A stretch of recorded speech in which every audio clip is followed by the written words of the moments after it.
persiapan pilkada Kabupaten Mura dan Muratara dan Ya. untuk dari kita dan seperti apa dan kalau dari kita dan Kita laksanakan pengamanan, membantu pemerintah daerah, membantu Polri sesuai dengan amanat Undang-Undang Nomor 34 Tahun 2004 bahwa selain tugas-tugas militer untuk perang, kita juga ada militer selain perang. Salah satu poinnya adalah membantu tugas pemerintah daerah dan membantu tugas-tugas kepolisian. Nah, saat ini kita sudah masuk tahapan dalam pemilu kada ini. Kita juga sudah bekerja sama, kepolisian juga sudah minta bantuan kepada kita untuk memonitor perkembangan situasi di wilayah. Di Musirawas kita ada 5 koramil yang terlibat, kemudian di daerah Muratara itu ada 3 koramil yang terlibat. Tetapi untuk personil yang berada di koramil kota termasuk Makodim ini juga tetap kita standby-kan on call. Artinya suatu saat ada perkembangan situasi kita masih punya pasukan cadangan.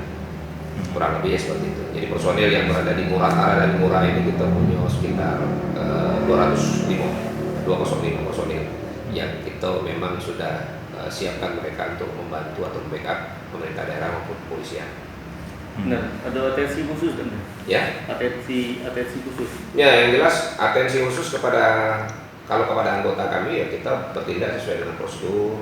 Kemudian kepada masyarakat kita berharap masyarakat semakin kesini semakin cerdas, semakin bijaksana dalam menyikapi pemilu kada ini bahwa ini adalah pesta demokrasi. Pesta demokrasi ini kan dikatakan pesta berarti kan bentuk euforia, bentuk kebanggaan, bentuk kegembiraan. Sehingga jangan sampai kegembiraan, euforia ini berlebihan mengakibatkan malah terjadi kerugian baik personil maupun material. Nah, kami sampaikan kepada masyarakat melalui Babinsa, kita berharap ke depan pemilu kada ini jangan sampai yang seperti disampaikan orang-orang di luar. Kalau di Muratara pasti ada bakar ban, pasti ada tutup jalan dan lain sebagainya. Nah, inilah yang kita lakukan, upaya-upaya ini kita lakukan kepada masyarakat melalui Babinsa untuk disosialisasikan, kita ajak mereka untuk ya ke depan kita lebih baik lah. Jangan sampai stigma yang disampaikan oleh orang-orang itu tidak pernah berubah. Saya yakin dan percaya untuk pemilu kada tahun ini insya Allah pelaksanaannya akan jauh lebih baik. Ada ancaman sanksi dengan? Kalau secara hukum pastinya ini ranahnya pihak kepolisian. Yang jelas kita hanya mengajak dan menghimbau masyarakat yang mudah-mudahan dengan peran aparat kewilayahan kita, ujung tombak kita di lapangan bisa meminimalisir tadi yang disampaikan terjadinya pelanggaran, baik itu pelanggaran hukum maupun pelanggaran yang bersifat adat dan lain sebagainya. Mudah-mudahan ini tidak terjadi. Kalaupun terjadi ya mungkin boleh kita kategorikan minimal dibanding tahun-tahun sebelumnya pada saat pemilu kada. kalau dari kita sendiri dan dari TNI sendiri dan sudah ada pemetaan terhadap daerah-daerah tertentu yang rawan konflik atau pastinya ini? Kita ada pemetaan berdasarkan laporan dari intelijen, kita punya staf intel, kita punya unit intel yang setiap hari mereka memonitor perkembangan situasi di lapangan.